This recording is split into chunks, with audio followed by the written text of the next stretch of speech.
Okay, so we never do this at the beginning of podcasts, but I am Ethan, I'm Cheetah Assassin. And I'm Brett, Manchester Assassin. We finally did it. We did. Third one in. First time. Okay. Third time's a charm. Yeah. So, we just got over the holidays. Yeah. That's why we kind of took a break, because we're both busy as fuck, and holidays kind of ruin ruin that for everybody. They consume all of our time. They really do. Something I'm going to talk about here is different items that are used in the Assassin arsenal. I know we've got people that have bows. I don't have one of those, but I do have a Goblin Deuce, which uses two of your pretty much airsoft cartridges here. What you do is you use this, hook it up to your air tank, you screw it onto there, you charge your shell, then once your shell's charged, you slide your paintball in, and you stick it down in there. Do that with both of those, and you have two shots. This has a single shot or a double shot mode. What it is going a little in depth here, is it has a little knob right there that these little inserts slide down into, and it releases all the air and shoots the paintball out. Pretty simple there. And something that Samuel Hodder invented is the ballistic knife. It uses a freak insert inside of here, and then it also uses the shells. So it charges just like the others, paintball, slides in there, bang bang. Single shot, you got to recharge every time you use it. Gives you that advantage. So, Which is kind of our wheelhouse. Yeah, that's really what we is. love. I know that for a while you had a problem with not only accuracy but power with the paintballs coming out of the Goblin Deuce and the ballistic knife. Couple things I've tested, different methods and different things. I have found the best way is to charge it with CO2, because of course CO2 is a higher pressure air than HPA is. And while you're charging the shell, let it charge for 20 seconds. The longer you let it charge, the more compact it's going to be in there. Once it's charged, pop it out. Get a paintball that fits, I don't have any paintballs on me, but get a paintball that fits your bore really well. If it fits in there tight, you're going to get more pressure behind it. It's going to shoot out more. If it's loose fitted in there, all your air is just going to go around the ball and not going to go out at all. That's what I've found. If anybody else has found something different, I'm totally open to finding out what you guys know. Another thing people ask us is how we mount our cameras on our mask. Yeah. Do you have your camera with you? I do. You do. We both use the same technique. Yep. Got a little. We just use a little Ion Air Pro. Cheap little camera. Yeah, on Amazon. Durable. They're very durable. Yeah. Mine's taking a beating. It really is. You get shot in your camera all the time. That's great. What we did was took the tripod mount, cut off the bottom of it, and screwed it down into the mask with a bolt to come straight through. So then you just put it on there, twist your camera on, and then it lines up just perfectly. So then it's just stuck there. It's good firm. I use some super glue and some epoxy to make sure it stays on there tight. I'm probably going to end up switching to a GoPro whenever this thing finally dies. Just because I've seen really good footage with GoPros and such. Mine is actually a little bit different because mine came with a different mount. Yeah. Tripod mount. So on this, this is the the V-Force grills, and I've used these for a long time because my i4 is currently being painted, but I do the same technique with my i4. With this one, it has this little piece of plastic that connects the lens to the strap, and I took that off, and all I took was in essentially any and every camera mount, they have the same silver screw, and it's the same size, it's a standard size, and it fits most cameras. So I just found a random mount that I've had for a while and I never ever used, and I just drilled a hole through it. So the only thing that is actually in this piece of plastic that's even holding my camera is this screw and a little piece of rubber to kind of keep it from moving around. But it's really as simple as that. And I know that a lot of people, if they have the mask space, when they use GoPros, all they do is just put it inside of their mask, so if they have a clear lens, it gets a perfect picture. So mounting is not that difficult, and like everything else, it's just trial and error. Yep. Yeah. It really is. Something I've heard people talk about big games. Hey, I even just running a few mags, I run out and I have to go back to the staging area, get more paint. Well, something that I found by Paintball Mafia, I believe, is this 10-round tube drop leg. It just attaches to your belt, straps around your leg, and it gives you an extra 100 rounds. These are, I mean, pods or tubes are really super cheap. It's fine, go play with it in there. But anyways, 10-round tubes gives you 10-round tubes and gives you an extra 100 rounds while you're out there. You can reload your mags on the field. You ain't got to worry about going all the way back for more paint. The only time I ever use this is scenario games. Big scenario games where there's lots of fire, lots of people. So yeah, it really helps out in those instances where you need a lot of paint. Yeah, typically we don't need that kind of ammo whenever we're playing our normal skirmishes, because when we play, we're lucky to get 10v10 on a game, because that's just, our local field is pretty small. We don't have a lot of people. So what I've been doing recently is I take 6-7 round magazines, and I can play 2 games with that. That's that's as little as you need. I don't even really need that much. I'm training with my left hand, so I'm shooting more than I would if I was shooting with my right hand. Speaking of that, this is something that I've been alluding to for a while. It is my ultralight TIPX compact mod, and I kind of made this as a little bit of an experiment because that new First Strike compact pistol came out. And when I saw it, I thought, I can do that with the Tyvix. It's not that difficult. So in here is it is the TCR valve, so it's more efficient with HPA. And I've done most of the mods that I do with everything else and a couple new ones. I made this trigger from that one video that I posted. The Fang trigger? Yeah, I got an Exalt ambidextrous mag release. I cut off a very significant portion of the front and plugged the CO2 puncture valve, which that was interesting. I've never done that before, and it makes the trigger pull very interesting as well. I have a stubby barrel on here. This thing is about half the size of a TIPX without the compensator. The compensator makes a little bit more, and I flux on this as well.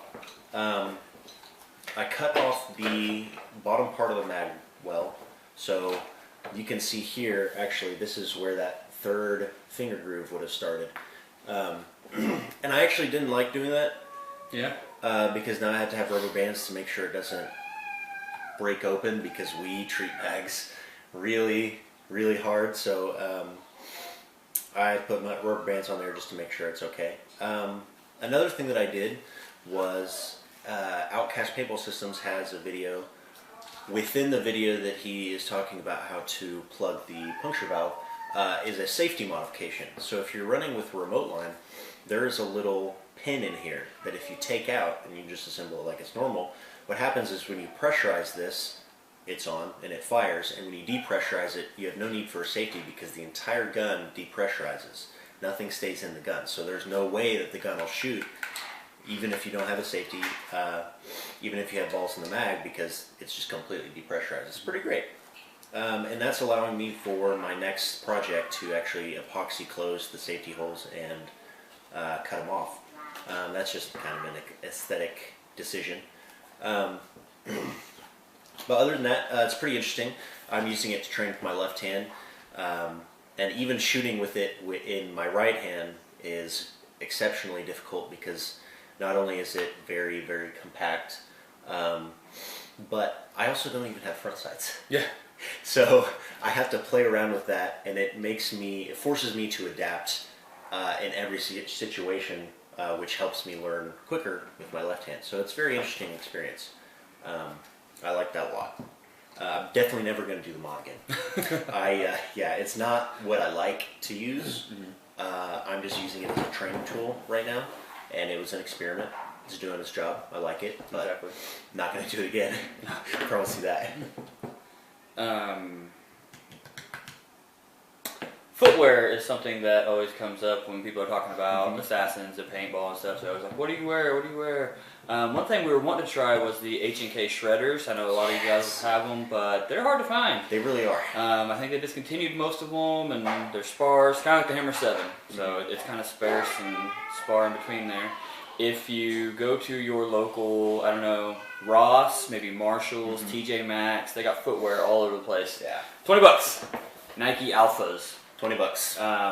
$20. They're perfect. My wife was at Ross, and I'd been talking to her earlier that day, and I was like, hey, you know, I've been wanting to get some cleats, but these ones are missing. I can't find any of these shredders. And she Snapchats me a picture. She's like, hey, is this something you're looking for? And I was like, man, I bet you those are like $100 something. No, like $20. Bought. Yep. Sold. So I've been wearing these for a couple months now.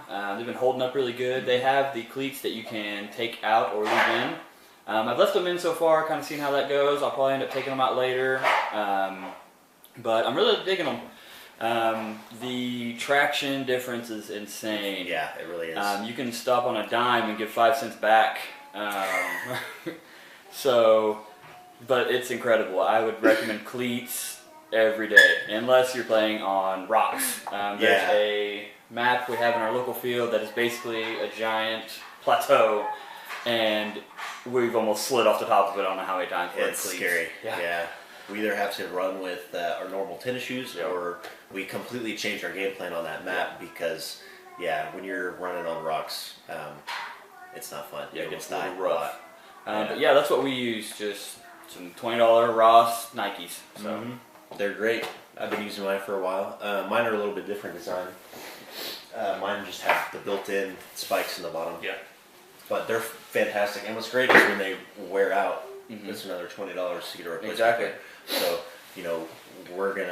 I know I'm at least going to be using these for quite a while.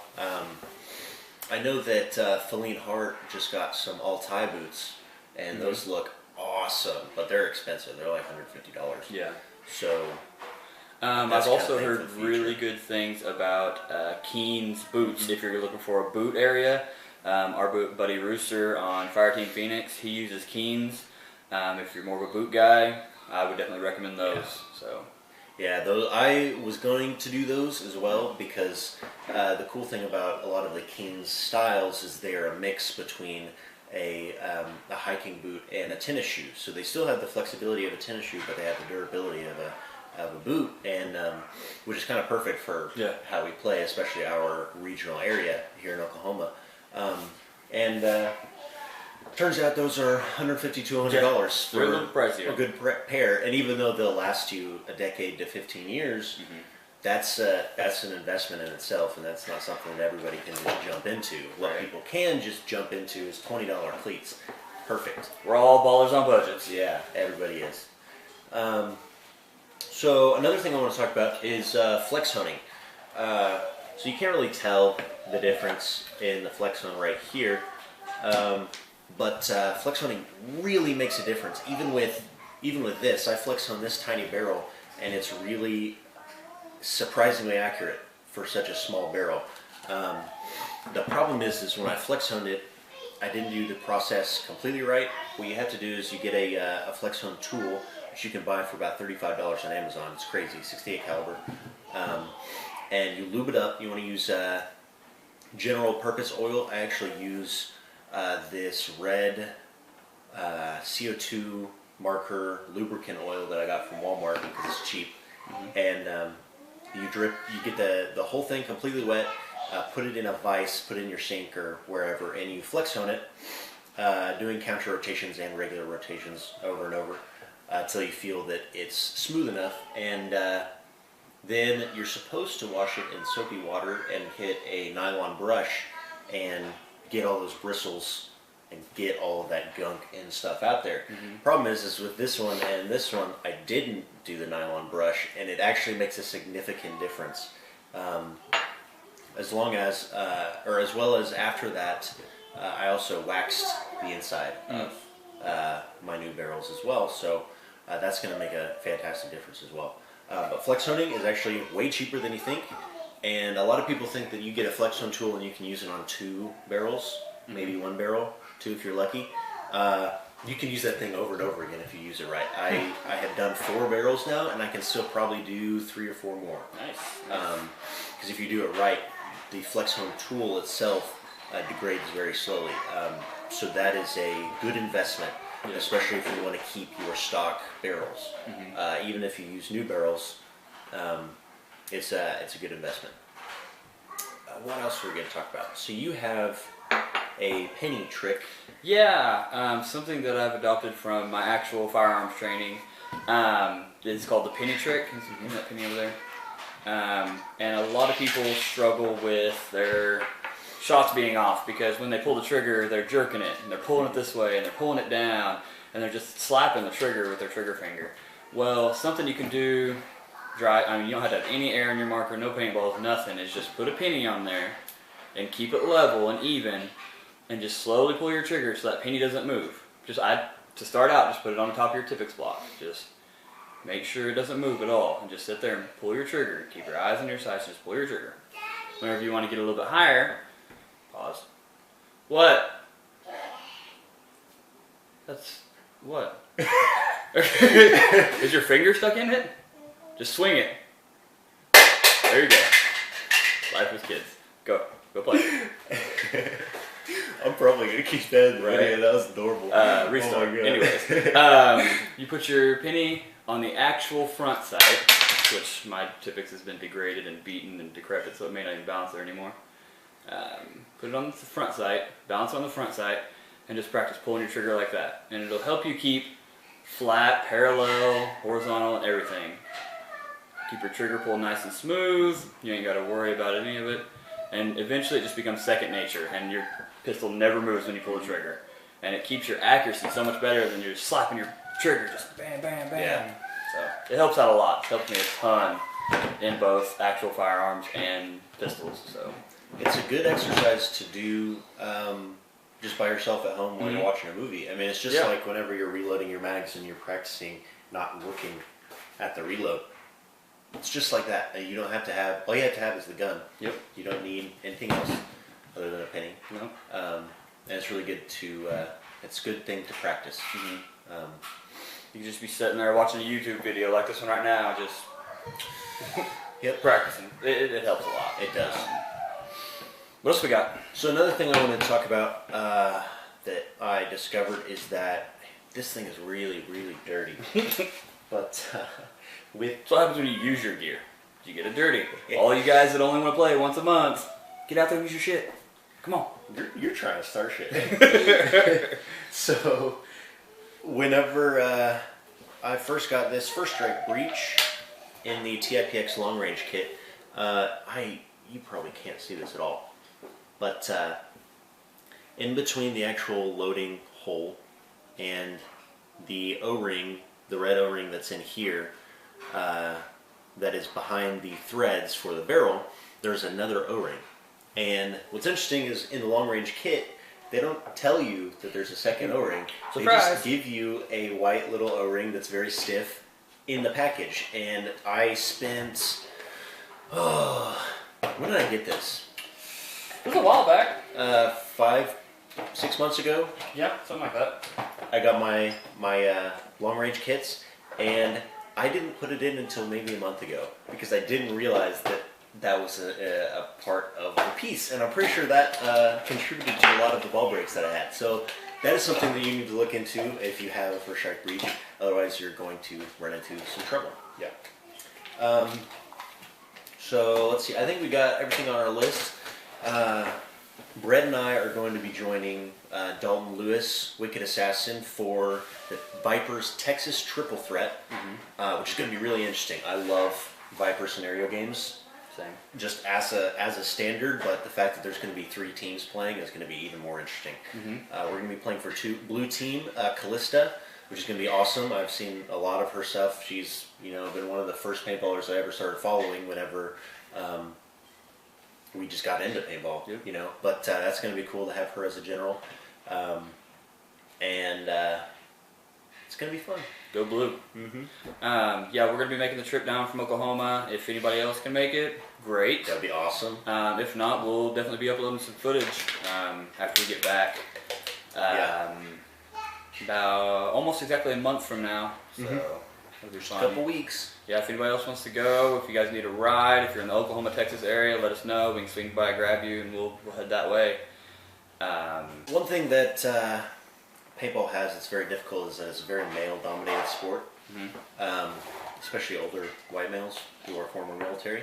But I think a lot of women don't realize how many role models they actually have within the paintball realm and within the Assassin Alliance specifically.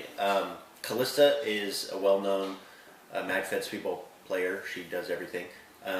Rogue Vixen is a really big MagFed player. Carla Andre, she's really good too. But then within the Assassin Alliance, there's also Jinx Assassin, there's Orchid Assassin, Valkyrie Assassin. She owns Wells Paintball. She made these jerseys. Yeah. Luna Assassin. There is a new one, Cheshire Assassin. She just got on the team. There's so many role models that you can look up to if you're looking into paintball. It's not all the guys. It's not a sausage party. There's a lot of cool people that are involved in this sport. Definitely, always somebody you can relate to. There's so many different walks of life. It's kind of ridiculous, actually, how many people there are. So I think that's it for the podcast. We're gonna go pew pew. Yep. I've been itching for it. Me too. It's kind of a chilly day, but that's okay. We can wear gloves. Yeah, I think we're sitting in the 30s right now. Yeah. So. Oh, another thing I want to talk about is I got these pants. You can't really see them very well, but yeah, I bought social pants. Social paintball pants because I had been using JT pants that were from 2014. They were $40, $50, $50, which they did the job, but I really wanted to get good paintball pants, and these social pants rock. They're so great. I have a couple issues with them, not necessarily issues because I can fix it, but the belt loops on the pants themselves, there's only one in the back, one on each side, and that's it. So I'm probably going to sew in some belt loops because my old one had a lot of belt loops that I liked, and you can fit gear into those belt loops, and having only 3 belt loops is kind of annoying. But yeah, so shout out to Social Paintball, shout out to all the Assassins that we mentioned, shout out to Wells Paintball. Kill of the Week. We can't forget Kill of the Week. Yeah, Kill of the Week. Jeez. Okay, yeah. Kill of the Week. Kill of the Week. Killing the Week. I totally forgot. We almost let it not happen. Okay, so Todd Dang, 6th Assassin, actually sent this to me, and this is from the helmet cam of Congo Assassin, and it's actually like really badass. Yeah.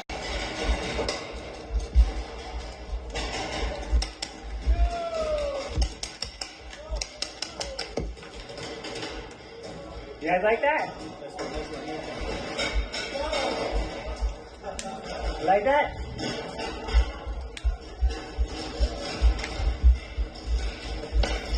How great was that? Great. That's so really, awesome. really that was just kill streak right there, 6 Yeah. kills. That's slaughtered. That's the kind of shit that we love to see. I love that. Now I really, really want to play with him because that was crazy. Yeah, definitely. That was awesome. Definitely be finding a Congo. We'll be playing with you. Oh yeah. We need to make a trip to Canada. Yeah. All of them Canadians up there. Yeah. There's a lot actually There's a lot. of Canadian assassins. That's pretty cool. The coolest one I think is Airborne because he's so into the speedball scene. And while I love MagFed and I love Wizzball, speedball holds a special place in my heart because it's the hardest thing I've ever done. And I love to do that kind of stuff. Little off track there of the whole speedball thing, mixing with MagFed. We had a big conversation on Facebook last night about if the Typics was going to be allowed. I talked to a bunch of people about different rules and how they would apply to the Typics and everything. I come to a conclusion that if you run a Typics with 1 CO2 cartridge per match with 1 magazine, and as long as you had a 3.5 inch number on each side of your magazine, it would qualify. Now, that's per their rules. Now, I sent an email to NXL asking them and detailing it all out to see exactly what their idea of if this would be compatible or not, to see what they're gonna say. We'll find out in the near future. So. That's something that I'm really interested in as well, is because I know that Airborne, his dream is to play in the NXL. He plays in the OPL, the Ontario Paintball League right now, but the NXL is that's the big baddie. And if you can get an assassin in the NXL, that's a game changer, you know. So I'm really hoping that they do. That's something that I'm totally interested in the future as well. I think that would be a blast to play in the NXL, even just in, you know, the open class, whatever the D5 is. Yeah. Yeah, I think that's everything. This has been a good third podcast. Hopefully by the next podcast we'll have a new set. We're still working in production right now. Yeah. There's so much stuff to do, guys. Yeah. But life does not slow down for hobbies. Yeah, I know, right? I had to learn that the hard way. But yeah, we're gonna be getting it going. The podcast is gonna start picking up.